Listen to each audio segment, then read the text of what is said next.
여기서 우리의 희망이 뭐예요? 이 사람이 선생님은 말 안 할 거예요 라고 한 거. 이분이 바로 이게 자기 안에 있던 것이 언어화 됐어요. 어쨌든 이 회기는 잘 마무리하셨는데 이제 이런 분들은 우선은 저항에 조인해 주라고 그래요. 답답한데 내가 같이 따라가 주셔야 돼요. 그러면서 그 답답한 속에 못했죠?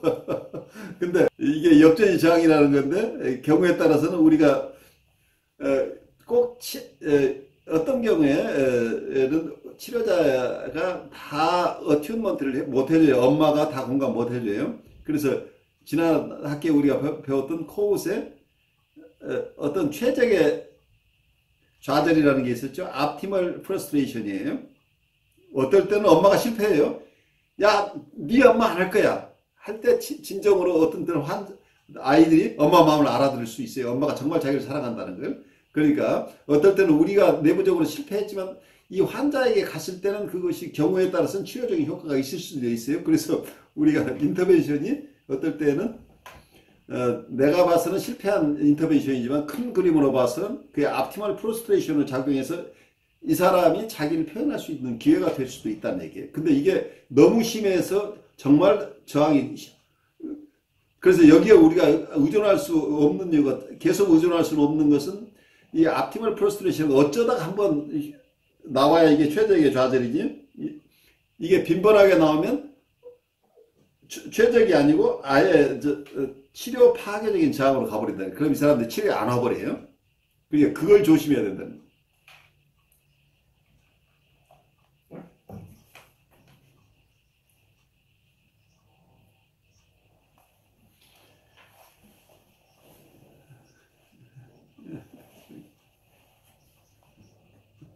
그래요.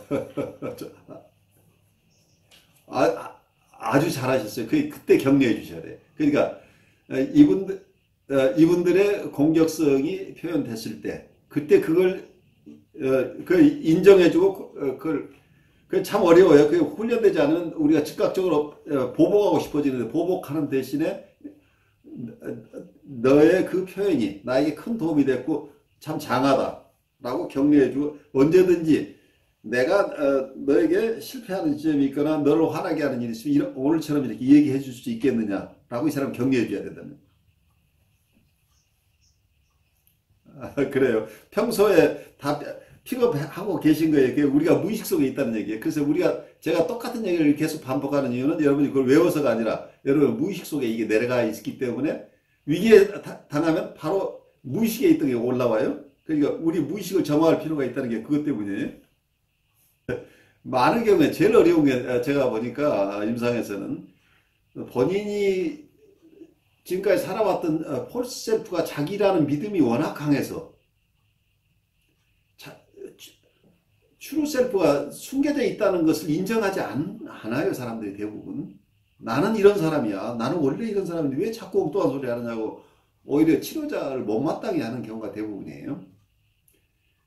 근데 사실은 우리가 강박적이고 완벽주의로 살고 있는 것 자체가 이게 내가 사는 게 아니고 내 안에 있는 내 부모님이 살고 있단 말이죠. 그게 부모님일 수도 있고 그 이후에 여러 영향을 준 여러 대상들인데 그 대상들이 나에게 요구하고 있는 것을 계속 내가 그것이 나라고 믿고 있다는 얘기예요.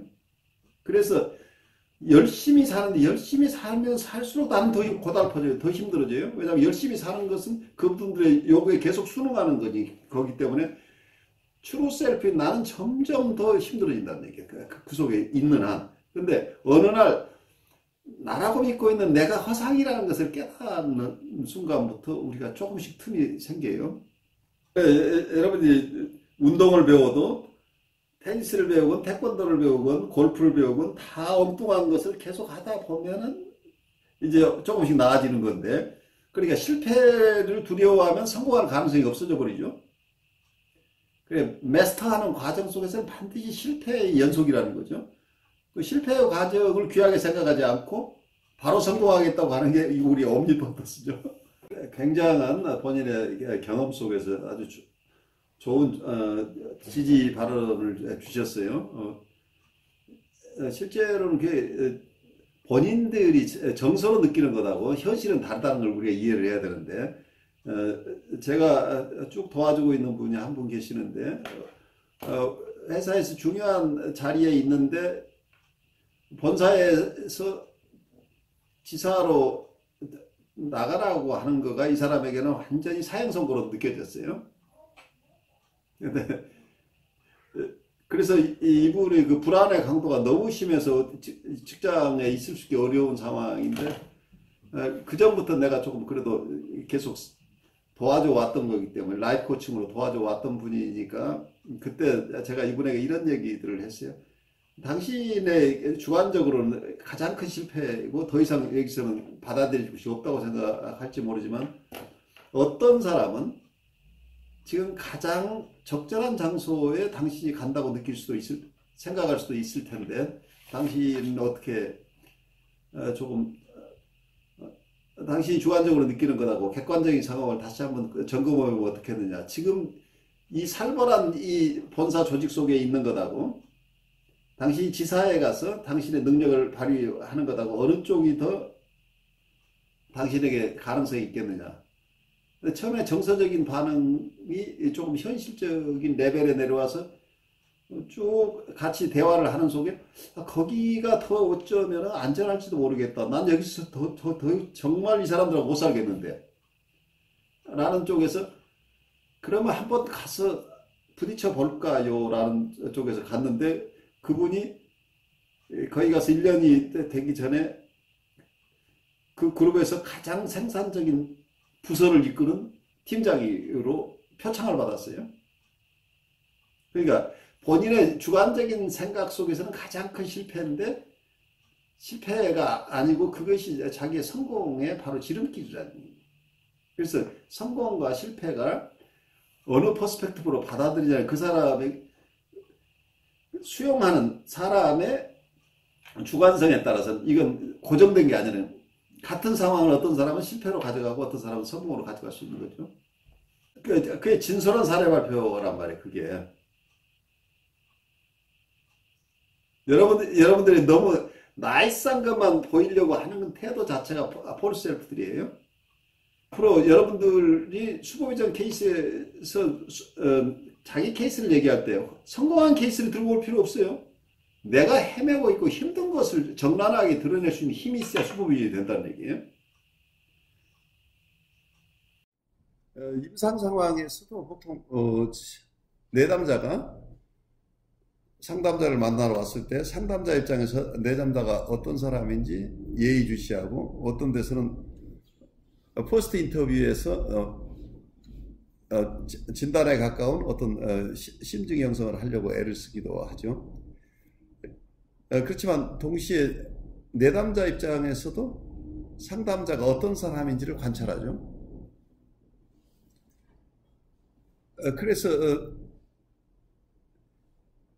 계속 치료가 진행되는 동안에도 보통 뉴라틱한 수준에 있는 내담자들은 치료자와의 치료 동맹이 쉽게 일어나죠. 좀 불편하고 힘들더라도 자기의 심리적인 어려움을 극복하기 위해서 자유연상도 열심히 하고, 그리고 거기서 통찰도 얻고, 페인풀한 과거라도 기억을 해내면서 같이 공동작업을 할 준비를 하고 있는데, 보통 이런 뉴라틱한 수준에 있지 않고 프리에더플한 수준에 있는 내담자들의 경우에는 이러한 워킹 얼라이언스라는 개념에 도달하기가 굉장히 어렵다는, 초기부터 치료자에 대한 신뢰를 할 수 없기 때문에 그동안 사회 속에서 이분은 계속 원대상과 있었던 관계를 그 이후에 삶 속에서 주위에 있는 권위자들하고 계속 반복해 오면서 많은 실패를 경험했기 때문에 치료자를 보는 순간 또다시 전이정서를 일으킬 가능성이 있는 거죠. 그래서 권위자는 믿을 수 없다는 게 숨겨져 있다고 한다면, 이분이 치료에 자발적으로 왔다고 할지라도 의식적이건 무의식적이건 계속해서 자기 얘기를 하지 않는다는 얘기예요. 그러니까 자기 치료에 도움이 되는, 보통 현대정신분석적으로 얘기한다면 프로그레시브 커뮤니케이션, 전향적인 어떤 의사소통을 하지 않고 저항을 계속 드러낸다는 얘기. 저항을 한다고 하는 것은 어떤 면에서는 본인의 정서나 본인의 메모리나 중요한 본인이 느끼고 있는 어떤 문제랄지 이런 것을 드러내기보다는 그 얘기를 하더라도 자기가 특별히 불편하지 않은 얘기 중심으로 얘기를 하고 있기 때문에 이런 것들이 상당히 오랫동안 저항이 계속되죠. 그래서 어떤 분들은 이 과정을 치료자를 내담자가 평가하는 시간이라고 봐요. 그래서 치료자 입장에서는 왜 저렇게 저항을 하는지 답답하고 조금 빨리 치료에 들어오도록 요청하고 싶지만, 내담자 입장에서는 지금까지 자기가 힘든 경험을 했던 오소리티 피겨가 너무 많기 때문에 이 치료자를 내가 정말 믿어도 돼? 그리고 이분은 어떠면은 치료자를 만난 것도 한 번이 아니고 여러 명의 치료자를 거쳐서 왔을 수도 있어요. 그래서 본인 생각에는 치료자로부터 많은 상처를 받았다고 느끼는 분도 있다는 얘기예요. 그렇기 때문에 이분들은 충분하게 어떤 아까 얘기한 파지티브 트랜스퍼런스가 형성되기 이전까지는, 다른 쪽으로 얘기를 한다면 안전함이 보장돼 충분하게 자기가 어떤 얘기를 해도 치료자가 자기를 비난하거나 헐뜯거나 판단하지 않을 것이라는 확신이 서지 않는 한 자기의 코어 이슈들을 드러내지 않는다는 얘기예요. 그래서 이 부분을 왜 그럴까를 잘 생각해 본다면, 그분 주관적인 입장에서는 자기를 보호하기 위한 최소한의 조치라는, 자기를 너무 쉽게 드러냈다가 어떤 상처를 받을지 알 수 없기 때문에 치료자가 충분히 자기를 감싸줄 만한 역량이 있다고, 그리고 그 사람이 자기를 이해해줄 만한 인품을 가진 사람이라고 느끼기 이전에는 쉽게 자기를 드러낼 수 없다는 사정이에요. 그래서 단순하게 이게 치료자 입장에서 환자가 협조하지 않는다고만 볼 게 아니고, 환자가 왜 이 환경을 안전하게 느끼지 못하고 치료자를 신뢰하지 못하는가, 그 부분에 대한 질문을 하는 게 굉장히 중요할 것 같아요.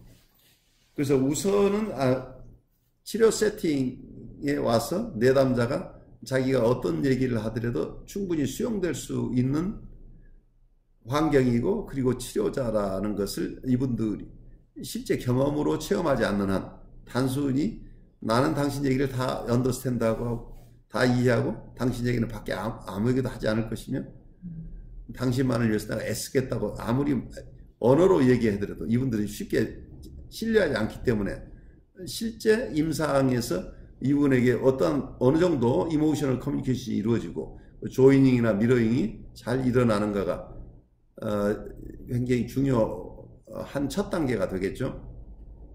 그래서 치료가 본격적으로 시작되기 전에 우선 이런 라포를 형성한다고 할까요?